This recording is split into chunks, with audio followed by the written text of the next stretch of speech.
तो सभी को शुभ संध्या। आज बहुत ही बड़ा मुकाबला हुआ, आप लोगों ने देखा है। महासंग्राम जो चल रहा है, महासंग्राम में महासंग्राम होते जा रहे हैं। आज का मुकाबला इतना बेहतरीन हुआ, इतना बेहतरीन, सभी ने मैच देखा है। सर, आप तो शायद कैलकुलेटर लेके बैठे होंगे आज। अरे आज का मैच तो मैं जैसा कि मैं हैदराबाद का पहले से फैंस था डेविड वार्नर के, लेकिन जब से वो गए हैं तो भी मैं अभी हैदराबाद का फैन हूं। तो आज मैंने इतना मैच देखा, लेकिन ये पहली बार देखा आईपीएल इतिहास में कि हैदराबाद ने इतना बड़ा स्कोर तो हमने कैलकुलेटर की बात की, तो कैलकुलेशन में आज बहुत सारा कैलकुलेशन हम लोग बताएंगे। जैसा कि सबसे पहले बताएंगे कि 277 रन हैदराबाद ने बना दिया। उसके बाद 246 जवाब में मुंबई ने बना दिया, यानी कि कुल मिला के दोनों पारी में आज 523 रन लगभग बने हैं, जो कि ऐसा लग रहा है कि ये टेस्ट मैच चल रहा है, जबकि मैच था T21। और कुछ कैलकुलेशन है सर आपके दिमाग में आज का? जैसा कि हैदराबाद की पारी की ओर से 18 छक्के और 18 चौके लगे। मतलब ये पहली बार हुआ है कि एक इक्वल बाउंड्रियां आई छक्के और चौके के माध्यम से। गजब ही एकदम। बाउंड्री के मामले में तो मुंबई जीत गई है, लेकिन मैच को ये हार गई है। तो अब हम लोग शुरू करते हैं शो को कि किस तरह के मैच ये चला है। तो हैदराबाद में और मुंबई का मुकाबला था ये 17वें सीजन का। तो हैदराबाद ने पहली बैटिंग शुरू की, और पहली बैटिंग में क्या खास बात रही जिसकी वजह से 277 रन बनाए? मतलब उनकी जो शुरुआत थी ना, जो कहते हैं ट्रेविसेट मूंछों वाला खिलाड़ी, आज वो फिर कमाल कर दिया। मतलब ये नजर आया कि उसमें कुछ ऐसा क्रिकेट है जो मतलब ऑस्ट्रेलियन क्रिकेट को अलग बनाता है। जिस तरह से उन्होंने 63 रन की ताबड़तोड़ पारी खेली और जो बेस बनाया वो गजब का था, और उनका साथ दिया बाखूबी किसने? अभिषेक ने।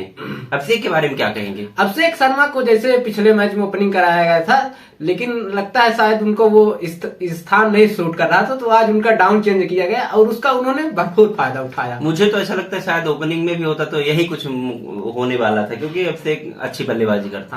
हाँ, मतलब बहुत बार ओपनिंग किए हैं, लेकिन जो मतलब एक बेस बना के दिया डेविड ट्रेविसेट, उसका पूरा फायदा उठाया।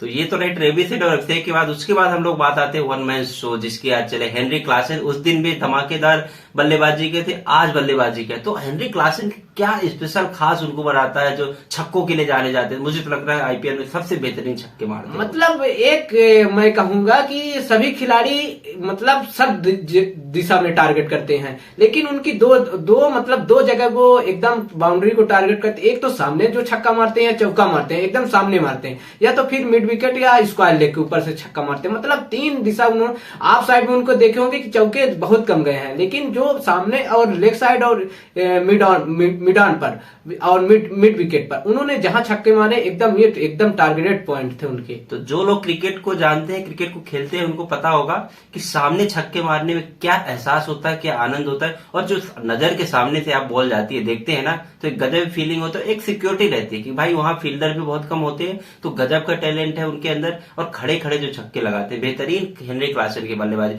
और उनके साथ हम लोग चर्चा करेंगे माकरम की। माकरम ने क्या इस टीम के लिए रोल अपना निभा रहे हैं? मार्करम का जो रोल था कि आपको मतलब एक साइड संभाल के रखना है, और मतलब एक साइड से पिटाई हो रही तो उसको सिर्फ एंजॉय करिए। तो वो मतलब एकदम, और इतना उन्होंने शायद अपना 50 भी सेक्रीफाइस किया है। मतलब इतना भी धीमा नहीं खेले। 27 गेंद में उन्होंने 43 रन बनाए, वो बहुत है टीम के लिए। तो ये तो रहे हैदराबाद की टीम के कुल लेखा जोखा। इसके बाद ज्यादा किसी की बल्लेबाजी नहीं है। यहीं पर हम थोड़ी सी गेंदबाजी की बात कर लेंगे।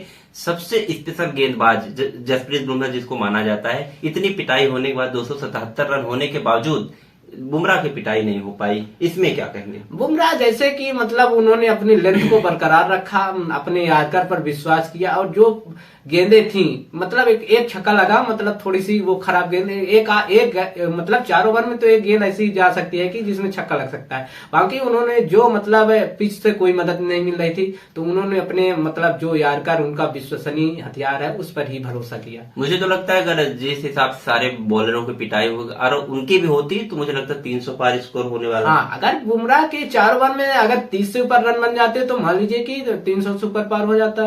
तो एक ही गेंदबाज है जिसके बारे में हम लोग बात करेंगे मुंबई की, और कर चुके हैं जसप्रीत बुमराह। वो बहुत बेहतरीन गेंदबाज है, इतनी पिटाई के बाद नहीं हुए, कोई और बॉलर उनका वो हो नहीं पाया। हार्दिक पांड्या को क्या थोड़ी सी कमी रह गई ऐसा लगता है? मतलब क्यों इतना रन बनवा दिए? हार्दिक पांड्या जैसे रोटेट किए बुमराह को, मतलब जैसे कि ट्रेविसेट मतलब रन बना रहे थे, फिर उनका एक ही ओवर करवाए, उसके बाद मतलब सीधे 9 ओवर के बाद आप ला रहे हैं, तो ये कहाँ की सोच है, ये मेरे समझ में नहीं आ रहा। 10 ओवर में 148 रन बन गए थे। आपने कभी देखा था क्या इसके पहले? नहीं, मैं तो 10 ओवर में मैं देखा हूँ कि 120 बनते हैं, 130 बनते हैं, लेकिन सीधा 150 रन बन रहे हैं 10 ओवर में, ये तो बहुत अचंभे की बात है। तो ये तो रहे सेगमेंट, शो का पहला सेगमेंट। दूसरे सेगमेंट में बारी आती है सर आपकी। मैं तैयार हूँ जवाब देने के लिए। जैसे कि मैं देख रहा था कि आज मुंबई से चूक कहाँ हुई। मुंबई से चूक तो पहले में तो 277 रन अगर बन गए हैं, उसके बाद ही मुझे ऐसा लग रहा था थोड़ा मनोवैज्ञानिक दबाव हो जाता है, वो वहीं से हार गए थे। लेकिन उसके बाद जो उन्होंने बल्लेबाजी किया, बल्लेबाजी में बहुत अच्छा बल्लेबाजी कर रहे थे। लास्ट के जो ओवर मतलब 18-19 गेंदें रह गई थी, मतलब कम से कम 14 ओवर से 17 ओवर था, वहां पर बाउंड्री ना आना, वहां सबसे बड़ी चूक हो गई। तो जैसे कि तिलक वर्मा ने 50 बनाया और एक छोर संभाल के रखा, तो क्या ऐसा ईशान किशन या रोहित कर सकते थे? रोहित, मैं मानता हूं कि रोहित से थोड़ी सी चूक हुई। अगर रोहित एक छोर संभाल के रखते तो शायद और करीब पहुंच सकते थे। निश्चित रूप से जिस तरह से मुंबई इंडियंस के बल्लेबाजों ने बल्लेबाजी शुरू की थी, ईशान किशन ने बढ़िया छक्के लगाए थे, उसके बाद अच्छे लय में दिख रहे थे, लेकिन उन्हें थोड़ा जल्दबाजी कर दिया। उनको लगा कि हम अभी जीत लेंगे, जबकि 277 रन चेज करना बड़ी बात है। उसके लिए आपको एक रन रोटेशन भी करना होता है। जब दूसरी तरफ एक बल्लेबाज खड़ा रहता है, उसका भी मोटिवेशन थोड़ा वो होता है। रोहित शर्मा और ईशान किशन में यही के कि किन्हीं ने ये नहीं लिया कि हमको थोड़ा दूर तक खेलना है, लंबा तक, जैसा कि सुरेश रैना जी बोल रहे थे 17-18 ओवर तक रोहित शर्मा को खेलना चाहिए। और वहां पर मैं तारीफ करना चाहूंगा पैट कमिंस से, जिस तरह से उनको फंसाया। तो पैट कमिंस की कप्तानी में आपको क्या नजर आया? क्या वो मतलब उन्होंने लगातार इतनी आईसीसी की ट्रॉफियां जीती हैं, क्या आईपीएल में वो कप्तानी नजर आ रही है? देखो, बंदे में तो कुछ दम है, बंदे में दम है, तभी हैदराबाद ने कप्तान बनाया है। क्योंकि उनके पास अभी ऐसे 20 में माकरम ने उनको जिताया है, उनको कप्तान नहीं बना, जबकि सबसे बड़े दावेदार वही थे। तो कुछ ना कुछ पैट कमिंस में है, और हमने आज देखा भी जिस तरह से वो, सबसे बड़ी बात है कि खुद मतलब लीडरशिप करते हैं, अपने आप को लाते हैं बॉलिंग में। जैसे चौथे ओवर में लाए, रोहित शर्मा का विकेट ले गए, उसके बाद में आते हैं तो तिलक वर्मा का विकेट लेके जाते हैं। जब जरूरत पड़ती है तो खुद ही आते हैं और रन नहीं देते हैं और एक विकेट निकाल के जाते हैं। ये सबसे बड़ी बात है। बहुत बेहतरीन वो कप्तानी कर रहे हैं अभी तक। तो आज मतलब हैदराबाद के पिच में ऐसा क्या कमी थी कि मतलब इतने छक्के लगे, विकेट के लिए तरस गए वाला? ये तो अब पिच क्यूरेटर ही बता पाएंगे। पिच तो लगभग देखो, जिस दिन आईपीएल में पिटाई होनी होती तो बराबर होती है। अभी यहीं पर नहीं होता तो नहीं होता। अभी मान लीजिए यही टीम 170 रन बनाती तो दूसरी टीम भी 160-50 ऐसे ही बनाती, लेकिन वो थोड़ा माइंड सेटअप का बात होती है। तो हार्दिक क्या थोड़ा ऊपर आ सकते थे? कि जैसा कि थोड़ा अपने को चेंज किए हैं ऑर्डर, लेकिन क्या और ऊपर आ सकते थे? मैं शुरू से बात करूं, जैसे ईशान किशन, रोहित शर्मा, टीपीएस मतलब तिलक वर्मा ने खेला। हार्दिक पांड्या और टिम डेविड के बीच में हमने बताया, उसमें थोड़ा सा गैप हो गया वहां पर बाउंड्रीज का। हार्दिक पांड्या थोड़ा स्लो खेले, ये उनको एक्सेप्ट करना पड़ेगा। जहां तक आर्डर की बात है, तो आज आर्डर तो ठीक था, क्योंकि आर्डर अभी सूर्य कुमार यादव का भी स्लॉट खाली है। जब वो आएंगे तो उनको इसी पोजीशन में आना पड़े। हार्दिक पांड्या ऊपर आके भी क्या करेंगे? आज जैसे उन्होंने कितने सबसे कम स्ट्राइक रेट से बल्लेबाजी किया है, तो उनके आने से ज्यादा फायदा होगा नहीं। मुझे तो लगता है कि ठीक है, जो आए हैं तो ठीक है, बाकी और तेज खेलने के वो होना चाहिए।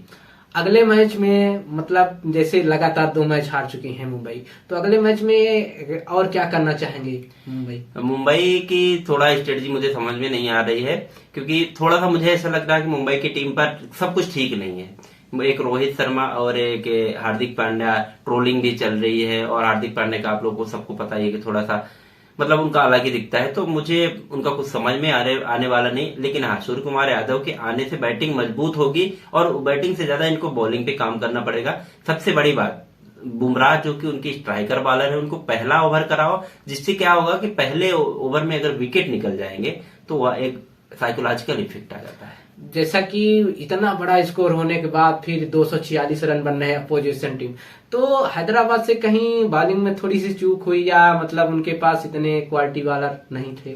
नहीं, हैदराबाद से बॉलिंग में चूक की क्या बात करें, जो भी किया उन्होंने अच्छा ही किया। क्योंकि देखो, आज पिच था ऐसा बोलते हैं कि हाँ गेंद आ रही थी और एक माइंड सेटअप था। तो जब माइंड सेटअप होता है रन बनाने के दूसरे की टीम के, तो कोई भी बॉलर हो वो पिट जाता है। और मुझे थोड़ा सा ये मयंक मार्कंडे के, हालांकि उन्होंने भी अच्छा ओवर, वो कप्तानी की वजह से आज जीत गए, क्योंकि कप्तानी बहुत अच्छा रोटेट किए, नहीं तो मयंक मार्कंडे को और रन बनने वाले थे, देवनाथ को। तो थोड़ा सा कहीं मुझे लगता है एक बॉलर की कमी दिखी है।